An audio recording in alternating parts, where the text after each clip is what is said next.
What is going on, everybody, and welcome to another episode of the Dope Black Therapist Podcast. I'm your host, Blaise. Thank you for being here. Thank you for rocking with me. Thank you for listening. I always enjoy the fact that people actually listen to this podcast and get something from it. So it's thank you from the bottom of my heart. So I know I only recorded one episode. It's been a little while since I recorded, and that's been on purpose. To be real with you, I've been tired. It's been a lot going on. It's been a lot going on, like good things, good things in general, but there have been some bad things that's been sliding into. So I've been trying to figure out the best way to try to navigate it. And for me, it was taking some time off from a few things, and one of them being the podcast. And not that I don't enjoy it. It was just something had to give, and this was one of the things that that just took a back seat for a little while.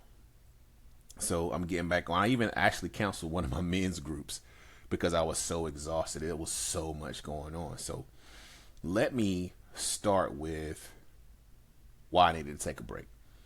The reality is business has been picking up.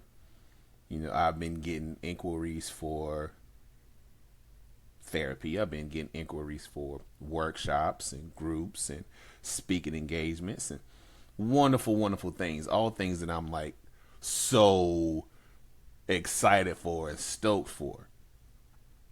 And I'm thankful. I'm grateful. I love all of that, It gives me an opportunity to see that what I do is making a difference and is having an impact. At the same time, though, like y'all know, I'm a single father. And sometimes I work long hours to be sure that I can compensate, And at that time, I was working entirely too much. When I don't have my kids, I work longer hours. And I'm starting to realize, man, I don't got much of a life.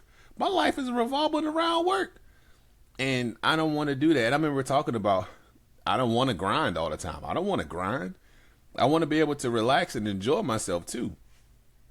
And so what I was doing was not that. I was completely grinding and working myself down so much, and I was getting burned out, So instead of continuing down that path, I decided to take some time off and look out for me, because if we're tired, if we're exhausted, and we're helpers by nature, we can't help those people if we're not taking care of ourselves. Like I've said several times, we can't pour from an empty cup. We just pouring air.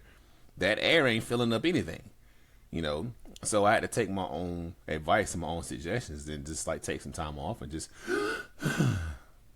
breathe a little bit, So I'm back now. Got some much needed rest and some much needed Blaise time, and I I got back into dating, right?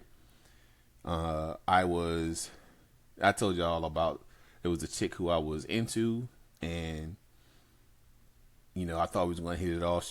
She had her own stuff going on, and I was working through all of that stuff with her, just trying to help her be sure that she was okay and show her what a supportive partner would look like. But I was giving and giving and giving and not receiving anything in return. I broke it off with this chick twice and told her that I wasn't getting what I needed from her, But she always expected me to give to her. And so, me being, this is how I realized how much of a simp I am. She reached out and said, "Hey, I miss talking to you. I want to hang out. Can we do this type of stuff?" And I'm like, "Okay, yeah, we could do that. We could be friends and all this kind of stuff. So let's just, let's meet, for drinks or dinner one night. I got you. We'll do that just for, for dinner, just to catch up for old time's sake." So she canceled on me because she got sick. Cool. So we were scheduled for another date. The next time she said, "Okay, well, let's reschedule." We was going to the same place. The day of, she was like, "I'm just going through it right now. It's too hot. I don't want to go anywhere. I just want to stay here. And, can you just come over instead?" And me being the dude that I am, it's like, okay, yeah, I'll be over there. Just let me get my workout in and, all of that type of stuff. She was like, well, you kind of hesitated. Said, if you don't want to come, it's okay. I said, no, let me get my workout in and I'll go. But the reality, I didn't want to go. I didn't want to go. I had been sitting all day, in therapy with clients and just sitting all day. And, I wanted to get out. That's why I set up a date for us to get out and go do stuff. And I knew that if I went over there, I would just sit down and watch TV. I could do that shit at home. I want to go out and like enjoy myself. I want to walk around. I want to have a drink. I want to, laugh and converse. I don't want to sit there and watch TV in quiet and just help you through your stuff. I'm going through some stuff too. And so I went through my workout. Working out always helps me out, right? And I got this. I don't want to go. And so I called her back, and she was like, before I even could say anything, she said, well, if you don't want to come, you don't have to come. I said, okay, well, I don't really want to. And I told her, I said, I've been sitting all day. I want to get out of this house, but I don't want to go to somebody else's house and just sit. I want to be able to go out and enjoy myself. You say you're going through stuff. I'm going through stuff too. And me just sitting here, it's not going to help me through anything. She said, okay, I understand. And I said, if you ever want to go out, hit me up. We'll go out. She said, okay. I said, all right, have a good night. And so I'm thinking that's the end of it. It's cool. Because she said, okay, I'm good with it. Why she texted me talking about, well, I wish you would have told me earlier. I could have went and got some chicken to bake. And I'm sitting there thinking to myself, I'm like, bruh, it's 5 o'clock. The grocery store is still open. You can still go to the grocery store and bake you some chicken. And instead of being petty and responding, I just let it go. And I don't expect to hear from her again. And that's okay. I think it's one of those things where I learned that I don't have to be what you expect me to be.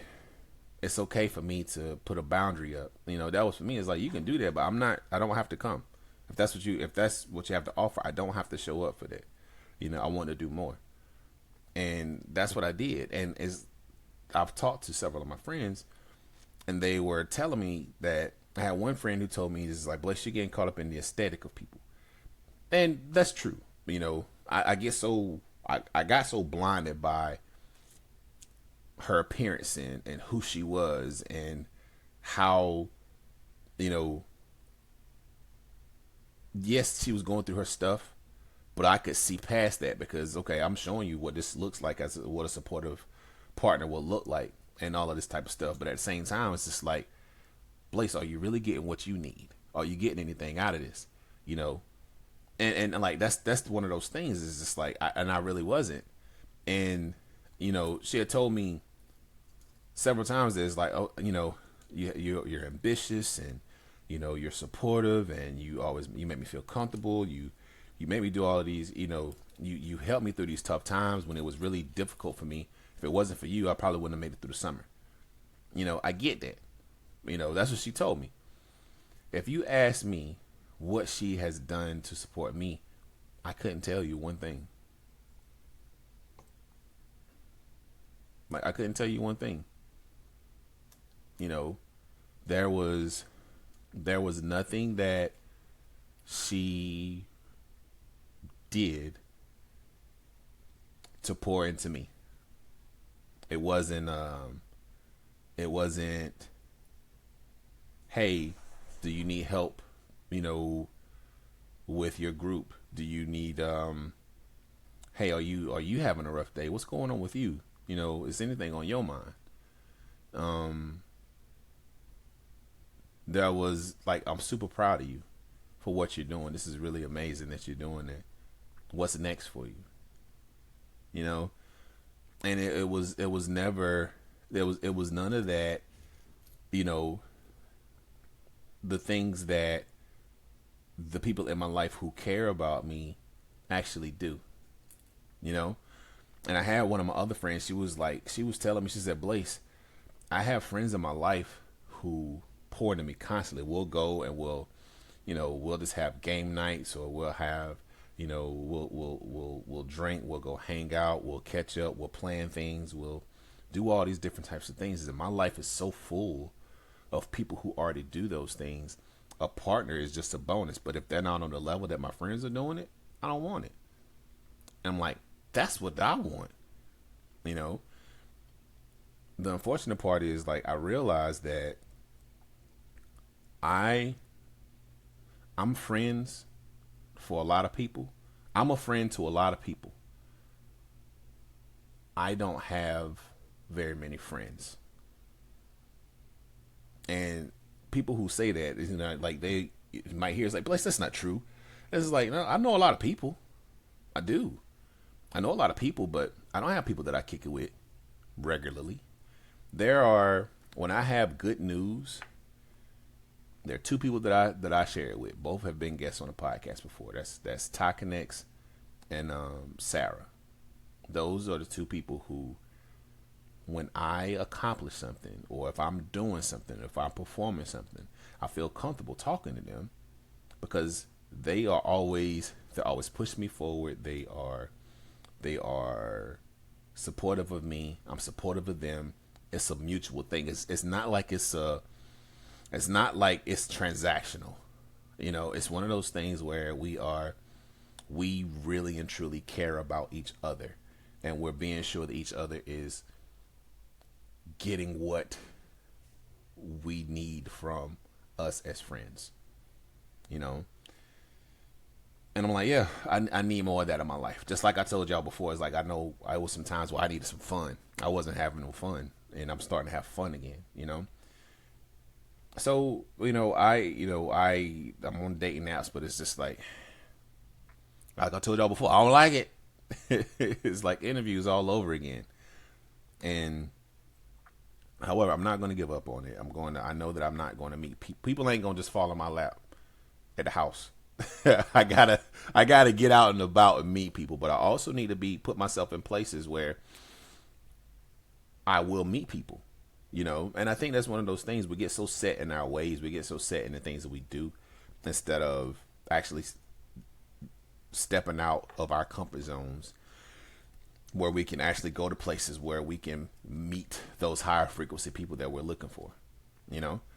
I had the opportunity yesterday to go to an event, and it was called Black Men Build, and it was about 50 brothers there, and it was something that I saw and immediately was like, that's where I want to be. I want to meet other dudes who do things for the community, who actually want to do things and make stuff better for the community.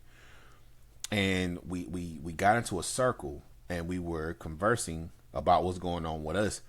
And it was the first time that I've been in a group where I wasn't leading and I was just a participant.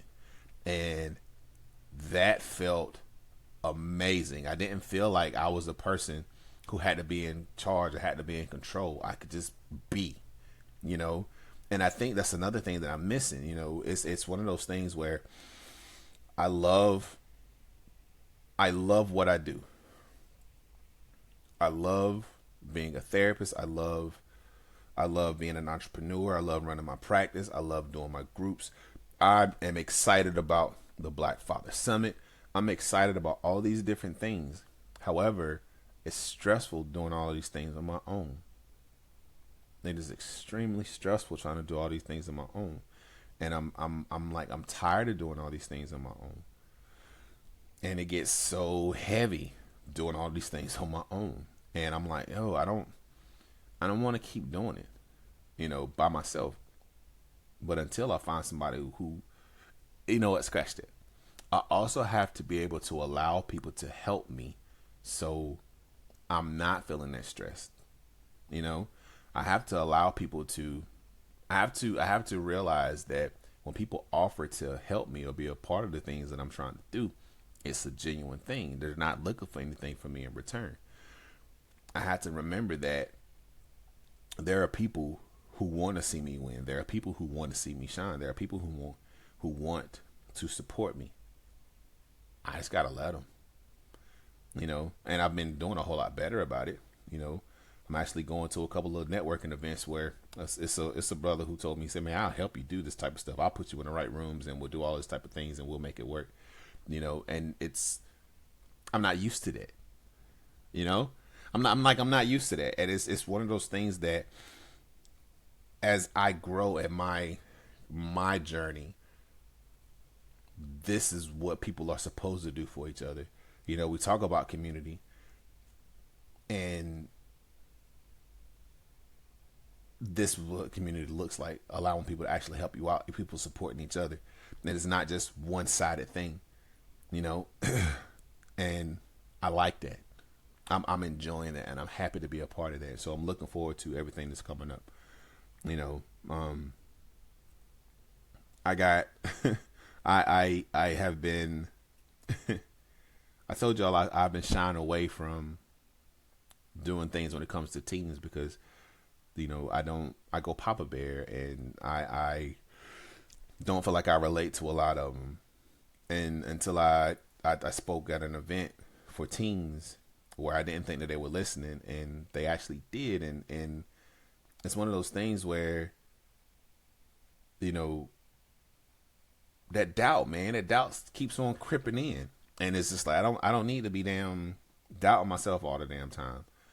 And what's really ironic is I had a colleague reach out and she was like, "Hey, Blaise, do you work with teens?" And I said, "No, I don't." She was persistent. She was like, "Well, we have a group of interns, and it's the most boys that we've ever had during the internship, and I want someone to be able to talk with them about how to express their emotions, how to cope with what they're feeling, and how to do things." And you're the first person that I thought of. And before I would have been like, "Nah, I ain't doing that. I don't want to do that."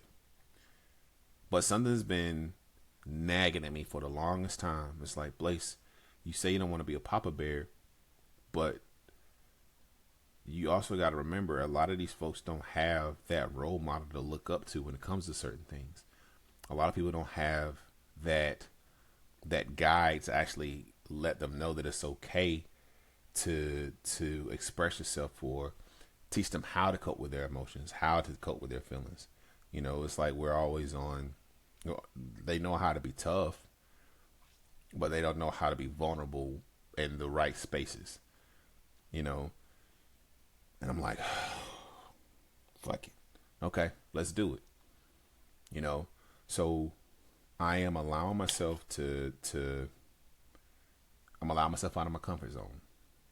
And I'm actually excited about doing these groups, and it might be just a new way of just getting out and about and just making things happen and just helping my practice to grow more. I want my practice to thrive. And I want my practice to be one of those things where, when you hear my name, people know that it's going to be legit. And it's like you're getting quality service there. Anything attached to my name, I want it to be quality. I don't want people to be like, "Oh, that's some bullshit. Blaise don't know what the hell he's doing." And I'm getting towards that. I'm about to add international speaker to my resume. I got asked to speak at a summit in Scotland next summer. You boy from Bunn, small ass town. I never expected to be one to actually go to Scotland, but two, asked to speak at a summit with other entrepreneurs and other people that I look up to actually do. That's an amazing thing, and I'm excited to be amongst this group. I'm excited to be amongst people who are making such a huge impact and making such a huge difference. I'm excited to come into my own. I'm excited to move past things that don't serve me in the best way. I'm excited about doing things that are different from the way that I've usually been doing them. You know, I'm excited for my growth.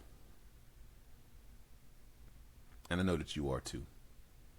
And I know it's one of those things that, a lot of times we just continue to just say, nah, I'm not gonna do that. Nah. We get so comfortable in this, like, we get so comfortable in the mundane, you know, but we know that we're meant for something greater.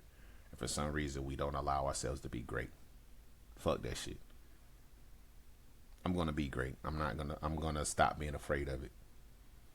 I'm gonna stop being afraid of it, and you should too. Allow yourself to be great because you know that you are. Whew. All right. So August the 24th, the Black Father Summit. It's going to be at the Southeast Raleigh YMCA, 1436 Rock Quarry Road.